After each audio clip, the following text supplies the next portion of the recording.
Hello friends, मेरे YouTube channel पे आप सभी का फिर से स्वागत है। उम्मीद है आप सब ठीक होंगे और जहाँ भी होंगे खुश होंगे। आज मैं नीलू और प्रिया की लव स्टोरी का 6 पार्ट से लेकर 10 पार्ट तक शॉर्ट में सुनाने वाली हूँ।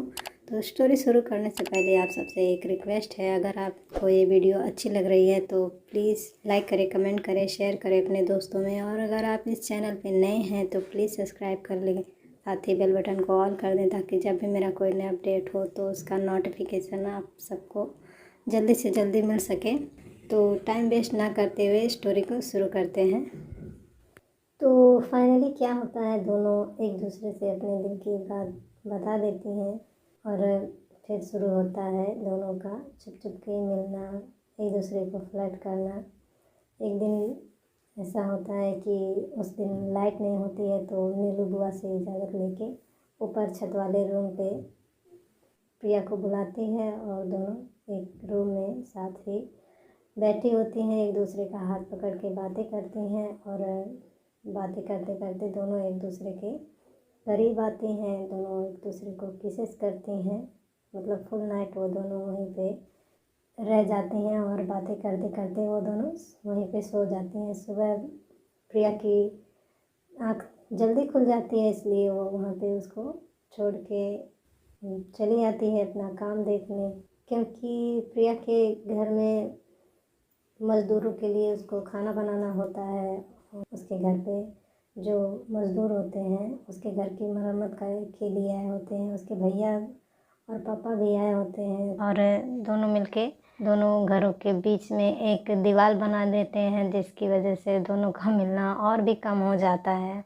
तो फिर ऐसे ही नज़रें बचा के एक दिन घर पे कोई नहीं होता है तो प्रिया नीलू के पास आती है तो देखती है नीलू बेड पे सोई हुई है, तो जाके पास में उसके बैठ जाती है और उसके गाल पे ऐसे बाइट कर लेती है। तो नीलू बदले में उसके गाल पे और ज़ोर से बाइट करती है, जिसकी वजह से उसके फेस पे निशान पड़ जाता है। तभी कुछ औरतें आती हैं और साथ में बुआ भी आती हैं, तो सब आपस में बातें करने लगती हैं। प्रिया भी बेहिचक हो के बातें करती है, उसे कहाँ पता होता है कि उसके फेस पे निशान बना पड़ा है। तो नीलू जब उसके निशान को देखती है तो उसकी तो हालत ख़राब हो जाती है कि कैसे मैं उसको बताऊँ। बेपरवाह होके वो बात कर रही है, उसको तो खबर ही नहीं है। अभी कोई देखेगा तो हज़ारों सवाल करेंगे, क्या जवाब देगी वो, कहाँ से आए।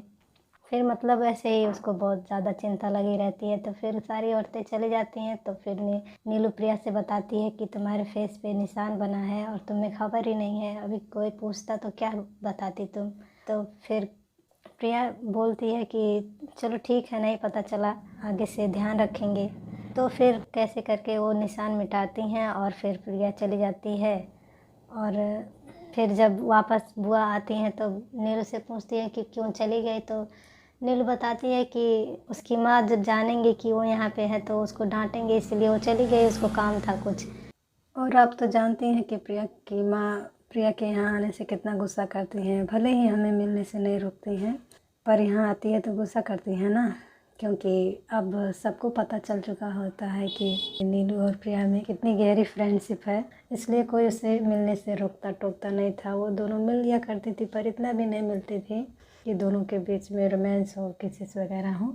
रोमांस की छोड़ो, तो बाद में नहीं कर पाती थी खुल के।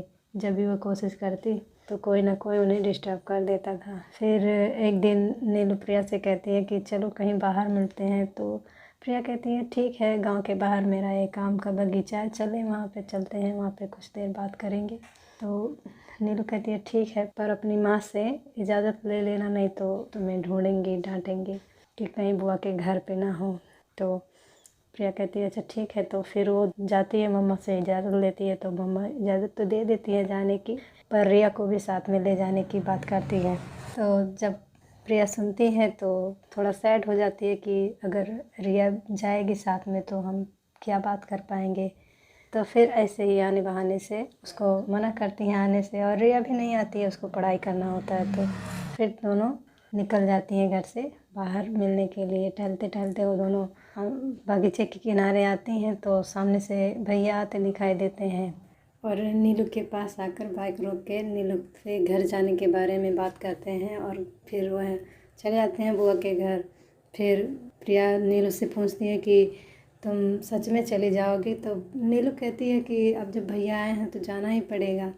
तो फिर दोनों सैड हो जाती हैं और भी ज़्यादा, और फिर दोनों बगीचे की तरफ जाके थोड़ा बात करती हैं और वापस चली आती हैं घर कि चलो चल के बुआ जी को मनाते हैं कि आज ना जाएं, मतलब भैया को रोक ले कि इसको न ले जाएं। तो फिर इतना कहकर वो लोग वापस चली आती हैं और बुआ से रिक्वेस्ट करती हैं कि भैया को मनाएं कि आज ना जाए। तो नीलू प्रिया से कहती है कि अगर मैं आज नहीं गई तो तुम्हें आज रात मेरे साथ छत पे आना होगा।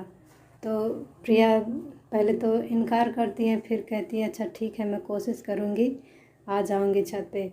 फ़िलहाल भैया को रोकते हैं, अगर मानेंगे तभी ना। तो नीलू कहती है ठीक है, हम बुआ को मनाएंगे कि आज रात के लिए कम से कम ना जाए भैया लेके मुझे। फिर जब दोनों घर पहुंचती हैं तो सामने से भैया आते हैं और नीलू से कहते हैं कि तुम तैयार हो जाओ, मैं थोड़ी देर के लिए बाहर जा रहा हूँ, अभी आ रहा हूँ, तो घर चलेंगे। तो इतना जब सुनती हैं तो दोनों उदास हो जाती हैं। फिर वो चले जाते हैं और बुआ आती हैं तो नीलू से कहती हैं कि ज़्यादा उदास मत हो, आज भैया नहीं जा रहे हैं।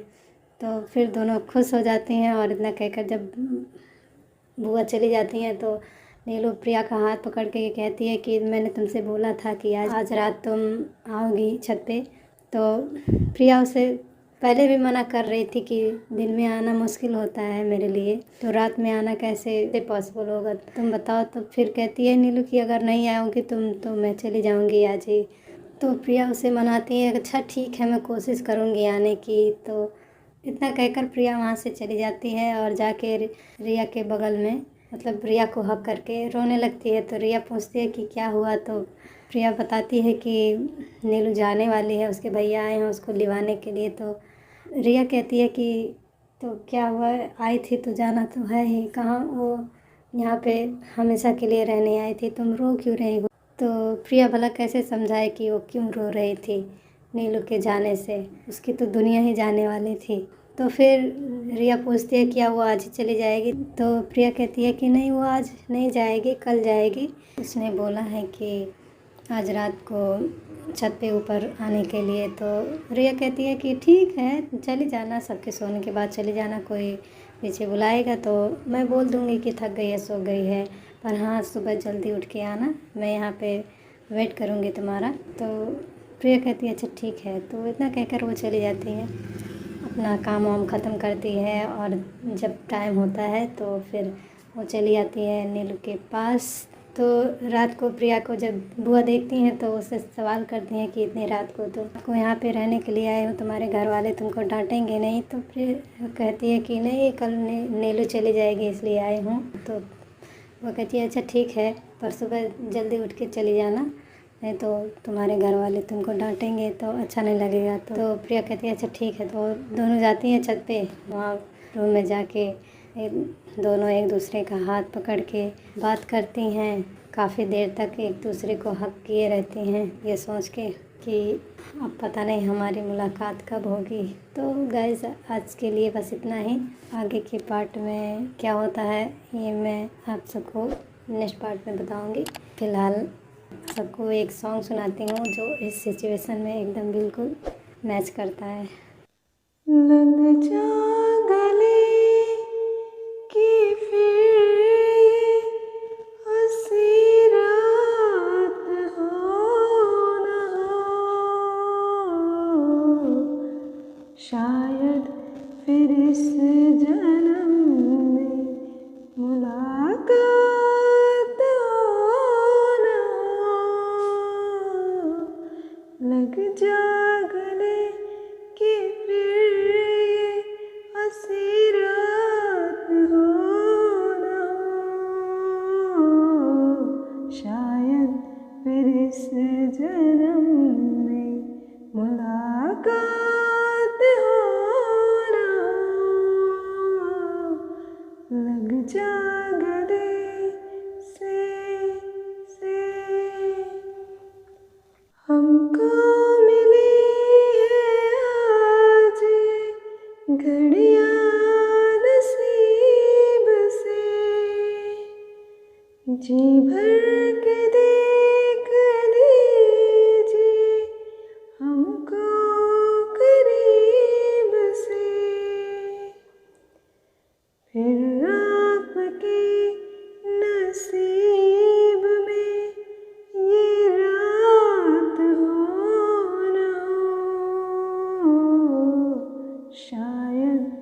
फिर इस जन्म में मुलाकात हो ना हो,